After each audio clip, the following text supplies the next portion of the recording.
welcome. Thank you all for being here. Thanks to everybody watching at home. We're streaming live on Facebook. And I want you to know that I think my time is the most precious thing that I have to give. So I feel really honored for those of you who've taken the time to come out and learn some more about the pursuit of excellence and what we're all about.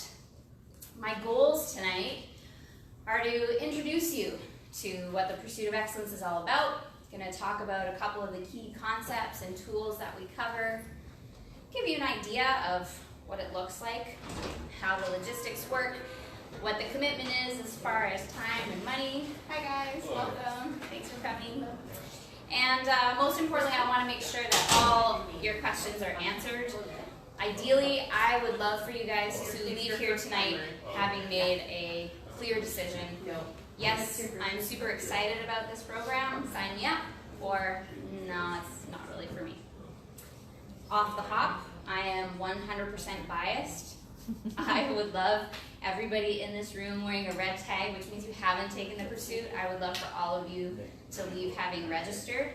So don't just take my word for it. Okay, everybody else here wearing the blue tag tonight is here because they've already done the program and they found a lot of value in the program for themselves. So feel free to ask some questions of some other people as well. Okay. My name is Leslie Brown, and I am a program leader for Excellence Seminars International. I'm also the service representative over on Vancouver Island, which is where I call home. And when I was introduced to the pursuit of excellence, I was a stepmom, a mom, a wife, and those were my roles in life. I had a really great life. I was happy, but I knew that I wanted more. I wanted more excitement, more fulfillment, more juice out of life. But what I really needed more of was some clarity, because the truth is, although I knew that I wanted more, I really had no idea of what that looked like for me. And that's probably the greatest gift that I walked away from immediately from the pursuit of excellence. Was I walked away feeling really clear about what I wanted out of my life. And more importantly, I felt really clear about how I was going to get there and what steps I could take to reach those goals. So anybody in the room relate to that idea of wanting more out of life? Yeah, awesome, excellent, that's great. Maybe some of you want less. Maybe you want more of things. Well, what are some things you guys want more of? Shout it out. What do you want more of? Free time. Free time, awesome, yeah, more time. What else? Clarity. Pardon? Clarity. More clarity, awesome. Maybe more money, more fulfillment. What about less? What are some things you would like less of in your life? Stress. It's unanimous. We would all like less stress in our life. Awesome. Yeah, I can totally relate. How about less conflict? That's a good one. Mm-hmm. Unless there's anybody in this room who doesn't experience any conflict in their life. For me, that, like I say, it was that clarity piece. That was really key. So, Alex, I feel confident that you could walk away with more clarity in your life.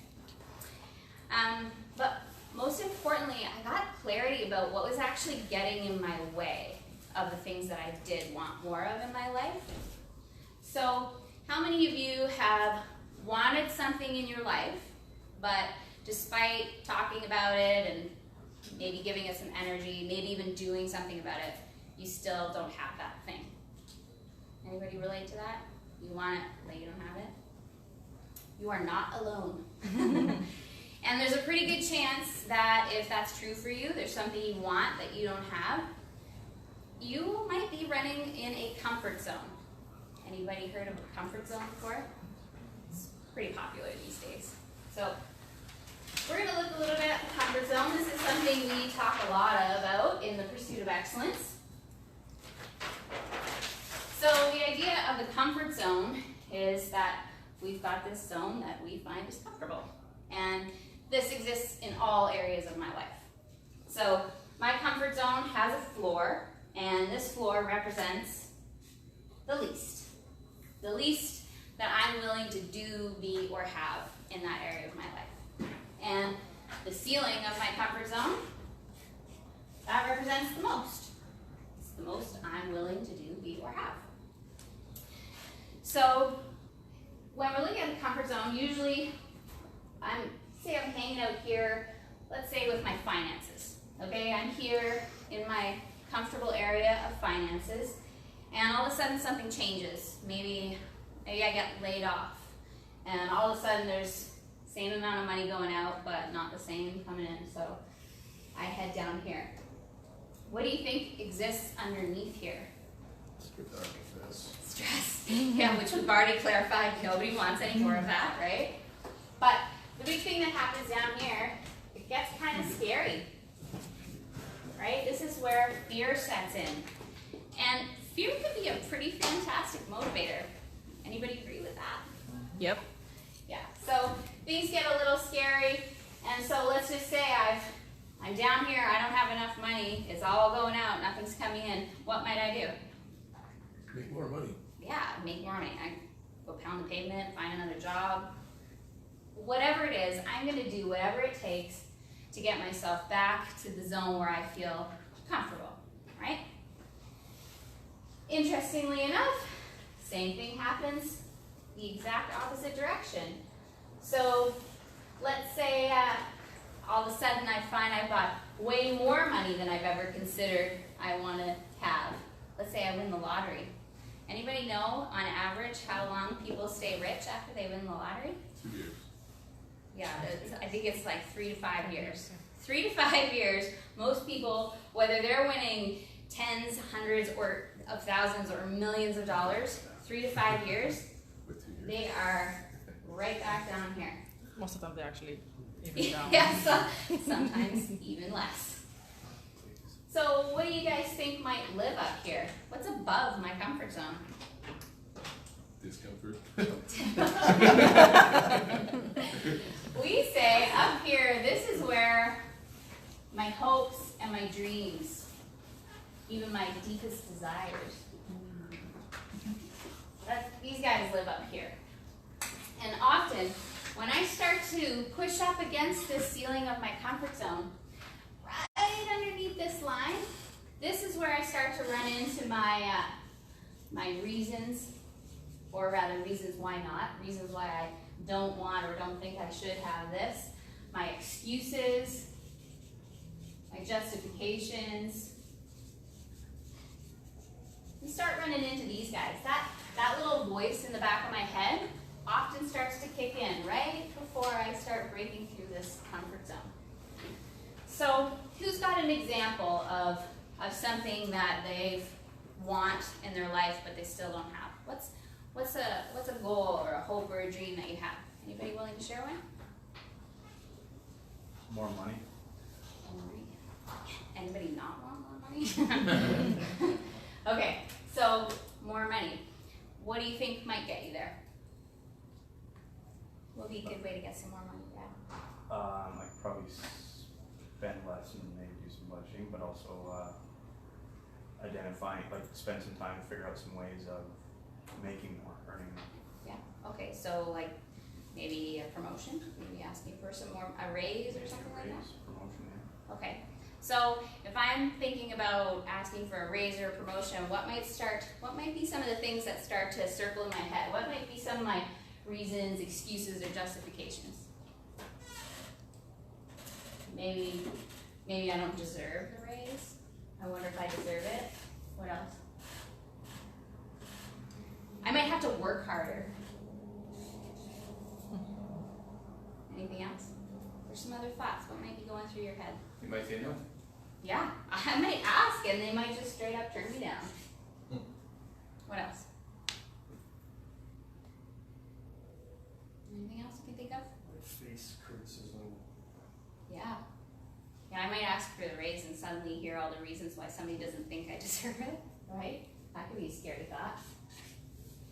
Anything else? Oh, on second thought, I just like it where I am. Actually, Laziness. I'm pretty comfortable. It's pretty good where I got it. Yeah. So if I've got this desire to be bumping this up, but I've got all these reasons, excuses, justifications pushing down the other direction, what do you think are the chances that I'm actually going to achieve that goal? Pretty slim. Pretty slim. Not that great, right? Not that great. So, here's the thing about my comfort zone.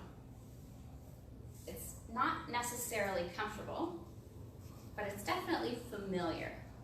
So, has anybody notched up their comfort zone before? Yeah? How did you do that? I moved here. Ah, awesome. Okay, so you knew that. Were there some reasons, some excuses, some justifications maybe before that happened that were rolling around in your head? I think no one made a decision, but Yeah. I'm sure there was something in the beginning. So the truth is for you, that goal of moving out here, that became bigger and more important than these guys? Yeah. Yeah. Oh, awesome. What about riding a bike? Who here rides a bike? I do. We have? Yeah, it's a bicycle.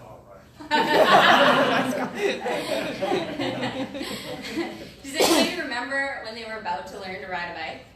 Was that maybe outside your comfort zone? Yeah. Yeah. I was 12 when I finally learned how to ride a bike. It took me a while. It felt really uncomfortable. But the truth is, I'm a great bike rider now. And for those of you who ride bikes, how do you feel about training wheels? Are those in your comfort zone?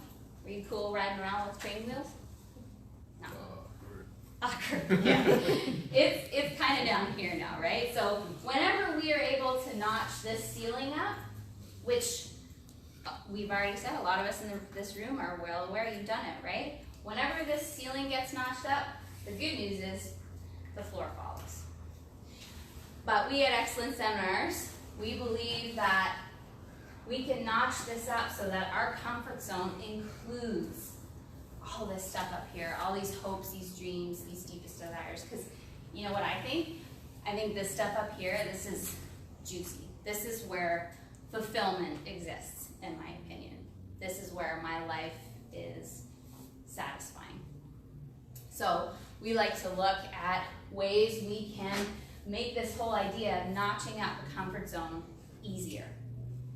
And one of the ways that we do that is with one of our core concepts of all the programs that we offer, and that is the idea of the context window. And our context window is basically, it's just this pane of glass that I walk around viewing the world through.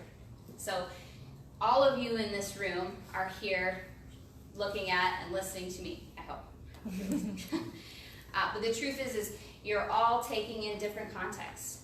You know, maybe some of you are thinking, wow, she's got really awesome hair. Maybe some of you are thinking, what did she do with her hair? Right? We all view the world in different ways, okay? And so we've got this pane of glass, essentially, that filters out the way we take in our data, okay? And so this is surrounded by our beliefs,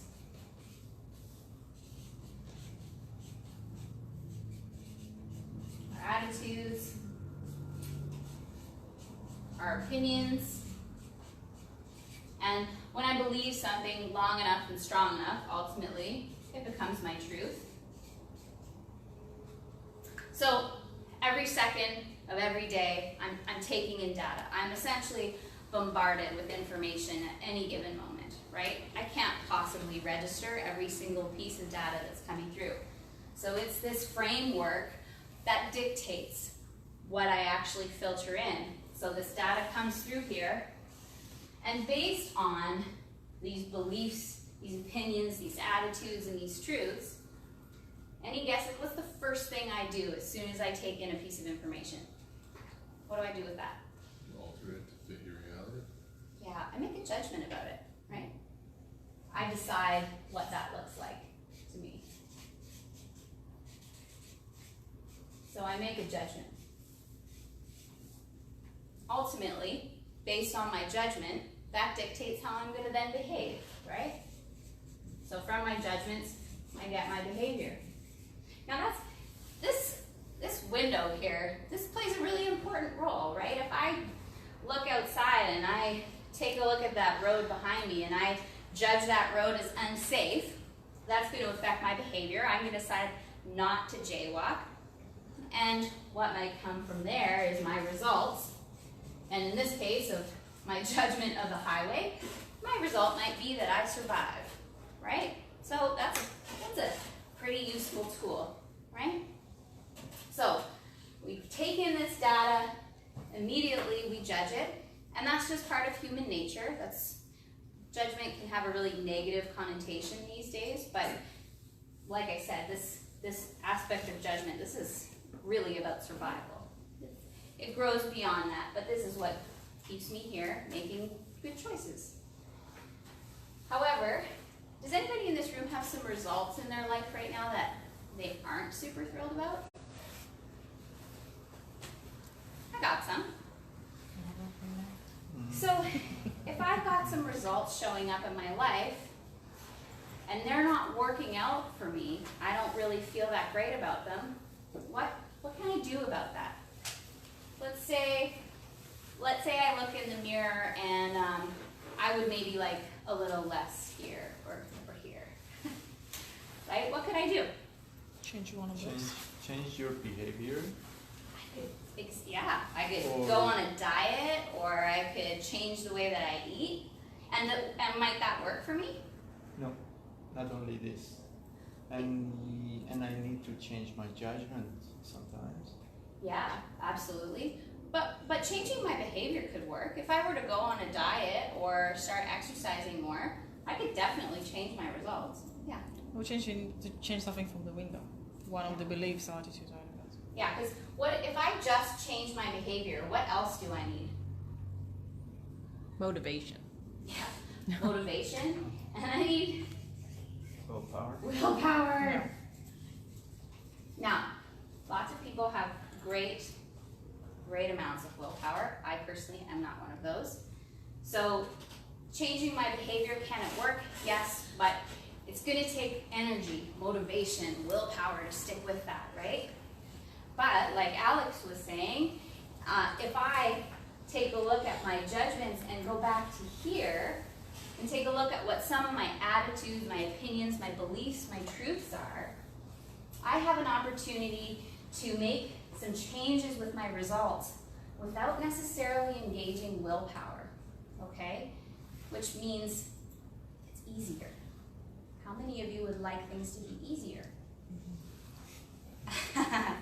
I like things to be easier. It is okay if things are easy, right? And what do you think? When do you think this started to form? Where do we get our context from? Everything, the whole life. Childhood. The second I'm society, born. Yeah. industry. Society, my parents, Fake news. fake fake news, social media, especially for this generation now, right? Huge influence from social media. So there's a chance that some of these beliefs, opinions, attitudes, and truths are maybe a little bit out of date, right? I might have a belief that I'm not smart enough to go after that raise or to get that promotion. And that could have actually stemmed from that kindergarten teacher who made some offhanded remark, right? Or I might feel like I'm not worthy of love because that boy broke my heart when I was 16 years old. So the truth is I might want to take a look. If I don't like the results showing up in my life, I might want to take a look at what I've got operating in the background, right? If we look back here at our comfort zone, and we consider some of these reasons, excuses, justifications, some of these arrows coming down, telling me all the reasons why I shouldn't or can't achieve these hopes and these dreams, right? I might have the opportunity to update my context. So in the pursuit of excellence, that's one of the things that we really focus on. We really take a look at what are the things that are running in the back of my head? What are the things that are maybe getting in the way of me achieving all of these things that I want? And I've said in groups such as this, I've talked about achieving having this comfort zone include these hopes and dreams. And some people think, well, Leslie, that sounds like a bit of a pipe dream to me. I don't think that's possible. And what do I say to that? That's a belief. How's that context working for you? Right? So taking a look at what's really running in the background, I have a choice to maybe make some changes, to do some updates. And whose attitudes, opinions, beliefs, and truths are these? They're mine, right? So I get to decide what's running in the background for me. Anybody know who Roger Bannister is? Yeah, so who's Roger Bannister? First man to run the 4-minute mile. Yeah. Before Roger Bannister ran the 4-minute mile, before Kurt Browning pulled off the first quadruple axel in figure skating, people did not believe those things were humanly possible. But guess what? Roger Bannister ran a 4-minute mile. Was he the only person to ever do that? No. Because all of a sudden, people's truths, beliefs, their attitudes and opinions about what was possible were updated. All of a sudden, everybody knew, hey, a 4-minute mile, a quadruple axel, these are absolutely possible. And so they started to strive for that. Their context changed, and so did their results, right? So, we invite you in the pursuit of excellence to take a look at what's running there. Are you happy with all of your results? Would you be even more happier? Take a look at what's running in the background, okay? Now those are a couple of the really core concepts that we sort of work out from. Some of the other tools and concepts that you'll learn, we talk about some really effective ways to resolve conflict. So you get some conflict resolution tools. You learn about leadership and communication styles because, hey, guess what? We're not all the same. Anybody in the room in sales? Yeah, sales. Anybody in the room a parent? You are in sales. So, you know, selling the value of a clean room or fresh air over a box in the face, right? Learning the different ways that people communicate and lead out in the world can be a really useful tool, both personally and professionally. It can really pave the way for some much more effective communication.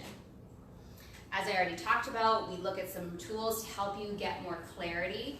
Clarity about what you want, clarity about what might be getting in your way, clarity about what steps you could actually take to get there. Basically, we want to equip you with practical tools, okay? You're not going to walk into a room and get the magical answers to life. That's not what this is about.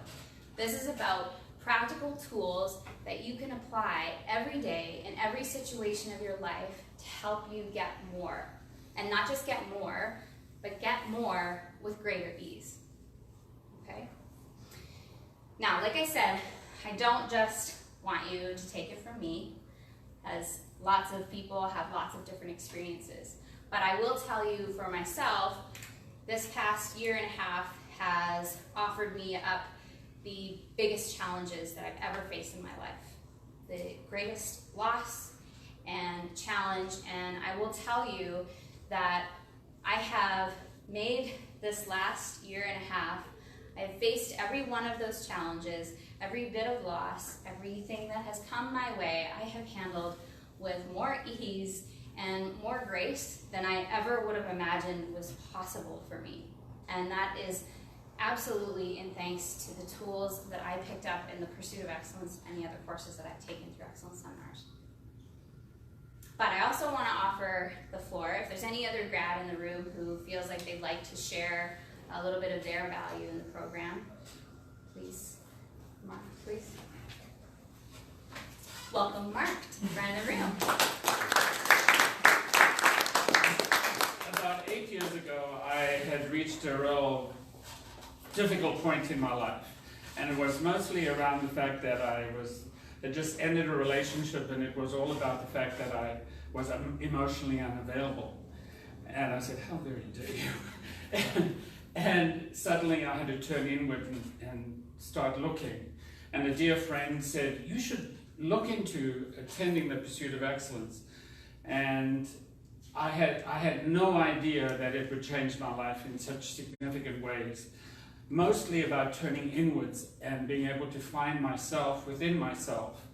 But again, all these amazing tools, the couple that Leslie has mentioned to you today, gives you so much clarity and such a clear path ahead of you. So if you're contemplating, or there might be something that you are battling with, there's always an answer when you set an intention to walk through something. So if you're hesitating or thinking about it, take that step, because I can honestly say I live a better life, a clearer life, a happier life, just because I took the time to understand myself and in context with all these amazing tools that have been given to us. So I appreciate the opportunity. I didn't want to say too much, but that was the essence of it for me. Thanks.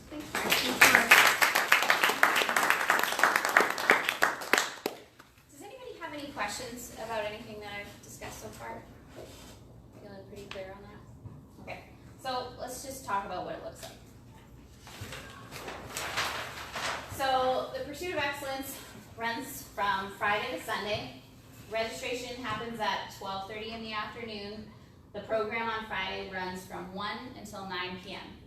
On Saturday and Sunday, it's a full day, 9 a.m. till 7:30 p.m. Okay?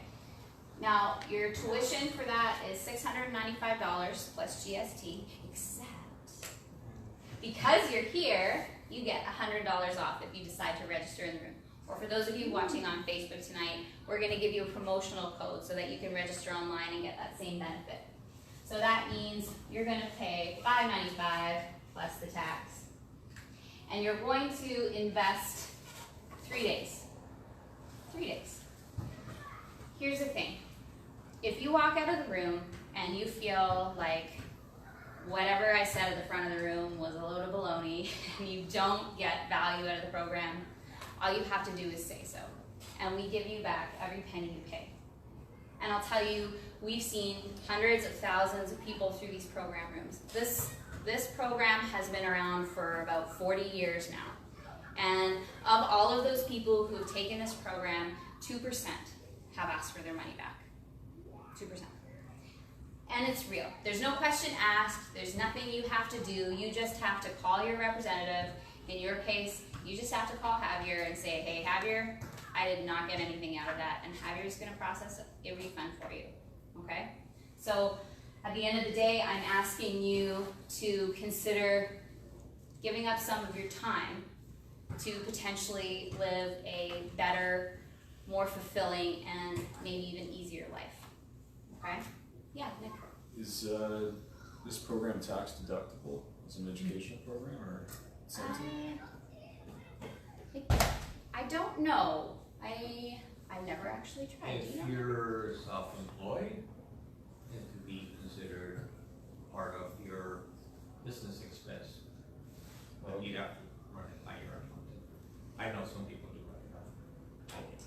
Or could I run it by whoever my superior is and see if Yeah. Yeah, and you know, on another note, we've definitely had lots of organizations support their employees to go through these programs. So it's definitely worth asking the question. There's even financial assistance out there, and if you have questions about that, please talk to Javier. To take advantage of this discount, you do need to put a deposit down in the room. Now, I'll give you some dates. We've got 2 pursuits coming up. Both of them are taking place here at 40th out in Burnaby, and they're both being led by Tim Notice, who is a beautiful human being. And so for the September 21st to 23rd program, we always ask for payment in full 30 days out from the program. So if these are the dates that work for you, today you need to be paying in full in the room. But if you're looking at November 2nd to the 4th, or if you feel, yes, I want to take this program, but I'm just none of these dates are working out for me, we run them several times a year. There's different options. We run them also on Vancouver Island. We even have programs that take place during the week, Tuesday, Wednesday, Thursday, from 9 a.m. till 6 p.m. in Victoria. So if those hours work better for you, there's lots of options. And $100 down in the room will secure that pricing of $595 for you. Okay? Just a huge value that I got was the audit privileges for the. Thank you, Dave. Thank you. Thank you. So another really great thing about the Pursuit of Excellence is once you've paid this and you've taken the course, you have a lifetime audit privilege. And what that means is that anytime you feel like you want a little refresher, maybe life throws you a new circumstance or things change for you, you are welcome to come and audit the program at any point, and there is no charge for that. You can do that free of charge as many times as you want. There's no limit to that. Okay, so that's a really, really great bonus. So I mean, you could choose to take this program over and over again, and it would be very little commitment, even financially. Okay. And it's completely true. I know originally I took the Pursuit of Excellence when I was like about over 20 years. I was 25 years old, so it was about close to 20 years ago now. Mm-hmm. And got re-engaged because there's a whole new set of life changes for me that I wanted to kind of check back in and help me with some of those things too. And it's a great feature, absolutely. Yeah. Well, and that's the thing. One of the great things about the Pursuit of Excellence is anytime I'm in any sort of transition in my life, no matter big or small, it's a great idea to engage in some tools and get some more clarity with whatever my circumstances are. So things change, come on back and look at it through your context in that moment, right? Does anybody have any questions they want to ask? How often are these going on, these programs? Basically once every other month here in Vancouver. Is that about true, Javier? Would you say? Yeah. Every other month, and like I say, we offer the program also over on Vancouver Island, in Edmonton as well, down in Bellingham. So, I mean, if you're flexible with traveling, there's always lots of options as far as dates. And for those of you who mentioned you were parents, we do also offer the Youth Pursuit of Excellence. So what that is the same tools and concepts, but presented slightly differently, and it's actually set up like a summer camp. So it happens first weekend of July every year. It takes place out in Langley at Springbrook Retreat Center. And so youth age 15 to 19 can engage in the same tools and concepts, which can be a really huge game changer, really huge. So anyways, I really value your time, and I appreciate that you came. I don't want to take more of it than necessary. But like I said, anyone wearing a blue name tag is someone who has already taken this program. And if we're in this room, we're here because we're happy to talk about it. So feel free to ask questions.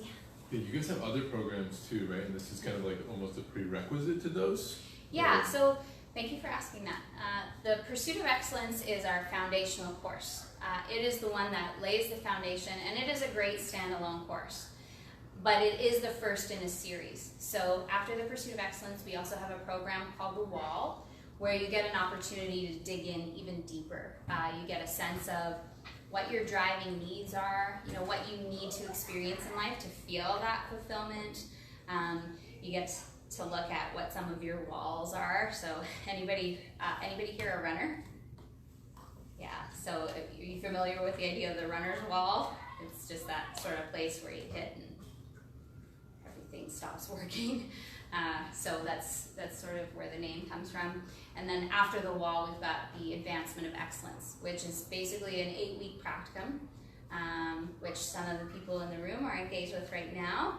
And that one is, we get together for 2 weekends, about a month apart, and then there's a commencement celebration at the end. And this is your opportunity to, again, learn some more tools and concepts, but more importantly, it's a great way to really take all of the tools and the concepts that you've already learned in the first 2 programs and start to integrate them into your life to develop habits around using them.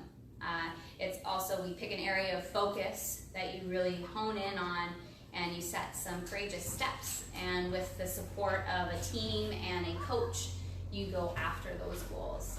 And then at the end, you get to celebrate at a big party, because people get some pretty incredible results with that program. And we also have other graduate programs as well, but that's the core series, and the Pursuit is the foundation for those. Yeah, thanks for asking. Any other questions? Awesome. Okay, well, thank you guys so much for your time and your attention. I really appreciate it. And like I say, please hang around and ask as many questions as you like. And more importantly, head to the back table and sign up, because really all I'm asking you to put on the line is your time. Okay? Thanks very much.